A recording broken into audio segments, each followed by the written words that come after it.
बाल विकास में दोस्तों आज हम ब्रेल लिपि से संबंधित 30 प्रश्नों के बारे में चर्चा करेंगे। आपके टीचर एग्जाम की दृष्टि से सारे प्रश्न बहुत ही उपयोगी हैं। बढ़ते अपन पहले प्रश्न की ओर। पहला प्रश्न है दोस्तों आज का हमारा, ब्रेल लिपि क्या है। तो दोस्तों ब्रेल लिपि एक स्पर्श आधारित लिपि है। महसूस करके, हाथ से स्पर्श करके इस लिपि को जाना जाता है। दूसरा प्रश्न है दोस्तों, ब्रेल लिपि का आविष्कार किसने किया था। तो दोस्तों लुई ब्रेल के द्वारा ब्रेल लिपि का आविष्कार किया गया था। अगला है दोस्तों, लुई ब्रेल किस देश के निवासी थे। तो दोस्तों लुई ब्रेल फ्रांस के निवासी थे। दोस्तों ये सारे प्रश्न कहीं ना कहीं एक हाथ बार परीक्षा में जरूर पूछे गए हैं, तो वीडियो को मिस मत करिए, पूरा वीडियो ध्यान से देखिए। ब्रेल लिपि का आविष्कार किस वर्ष हुआ था। तो दोस्तों ब्रेल लिपि का आविष्कार 1824 ईस्वी वर्ष में हुआ था। 1824 में ब्रेल लिपि का आविष्कार हुआ था।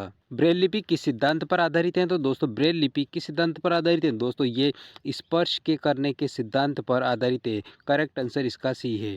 ब्रेल लिपि की एक सेल में कितने बिंदु होते हैं। दोस्तों ये प्रश्न भी कई बार एग्जामों में पूछा गया है कि ब्रेल लिपि की एक सेल में कितने बिंदु होते हैं। तो दोस्तों 6 बिंदु होते हैं एक सेल में। ब्रेल सेल की संरचना कैसी होती है। तो दोस्तों ब्रेल सेल की संरचना 2 कॉलम 3 पंक्ति के रूप में होती है। प्रकार की होती है, 2 कॉलम और 3 पंक्तियों के रूप में ब्रेल सेल की संरचना होती है। अगला प्रश्न, ब्रेल लिपि पढ़ने के लिए किस अंक का प्रयोग होता है। तो दोस्तों हाथ की उंगलियों का प्रयोग होता है ब्रेल लिपि को पढ़ने के लिए। सही आंसर इसका सी है।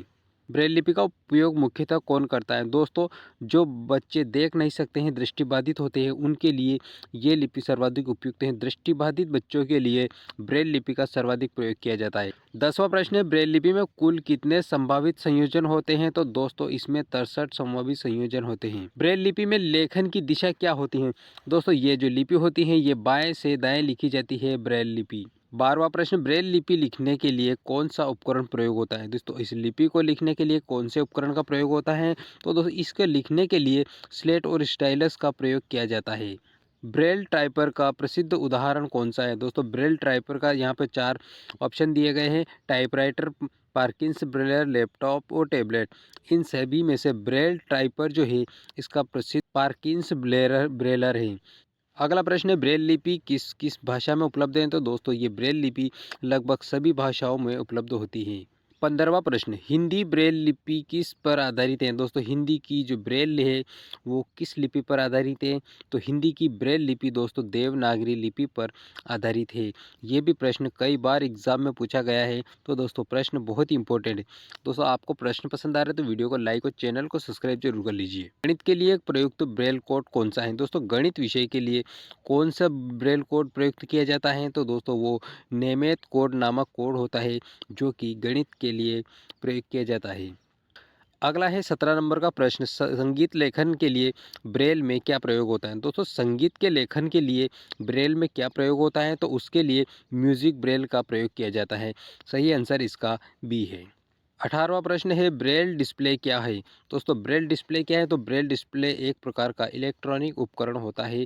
अगला है, ब्रेल प्रिंटर को क्या कहा जाता है। दोस्तों ब्रेल प्रिंटर जो होता है उसे क्या कहा जाता है। तो उसे एम्बोजर कहा जाता है। क्या कहा जाता है, इसे एम्बोजर कहा जाता है ब्रेल प्रिंटर को। ब्रेल लिपि का मुख्य उद्देश्य क्या है। दोस्तों ब्रेल लिपि का उद्देश्य क्या है। तो इसका उद्देश्य है साक्षरता, बच्चों को साक्षर करना। विशेष आवश्यकता वाले जो बालक होते हैं दृष्टिबाधित, उन्हें साक्षर करना ब्रेल लिपि का मुख्य उद्देश्य है। ब्रेल लिपि शिक्षा में क्यों आवश्यक है। दोस्तों ब्रेल लिपि शिक्षा के लिए क्यों आवश्यक है, क्योंकि बच्चों को आत्मनिर्भर बनाने के लिए शिक्षा में ब्रेल लिपि अति आवश्यक है। ब्रेल लिपि सीखने में आयु सीमा क्या है। तो दोस्तों बच्चों की इसमें कोई आयु सीमा नहीं होती है। ब्रेल लिपि सीखने के लिए किसी प्रकार की आयु सीमा नहीं होती। ब्रेल लिपि में विराम चिन्ह कैसे लगाए जाते हैं। तो ये विशेष बिंदु संयोजन के माध्यम से ब्रेल लिपि में विराम चिन्ह लगाए जाते हैं।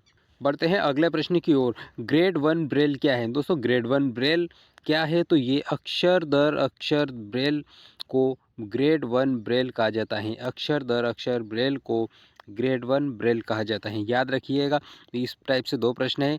ग्रेड 2 ब्रेल क्या है। तो दोस्तों ग्रेड 2 ब्रेल संक्षिप्त ब्रेल को ग्रेड 2 ब्रेल कहा जाता है। करेक्ट आंसर इसका बी होगा। ब्रेल में संख्याएं कैसे लिखी जाती हैं? तो दोस्तों ब्रेल लिपि में संख्याएं संख्या संकेतों के माध्यम से लिखी जाती है। ब्रेल में बड़े अक्षर कैसे दर्शाए जाते हैं? तो ब्रेल लिपि में बड़े अक्षर जो होते हैं उन्हें विशेष संकेतों के माध्यम से दर्शाया जाता है। 28वां प्रश्न, कंप्यूटर ब्रेल का संबंध किससे है? तो दोस्तों कंप्यूटर ब्रेल का संबंध डिजिटल तकनीकी से इसका संबंध है। सही आंसर इसका भी होगा। ब्रेल लिपि का सामाजिक महत्व क्या है? दोस्तों ब्रेल लिपि का सामाजिक महत्व समान अवसर उपलब्ध कराना सामाजिक महत्व होता है ब्रेल लिपि का।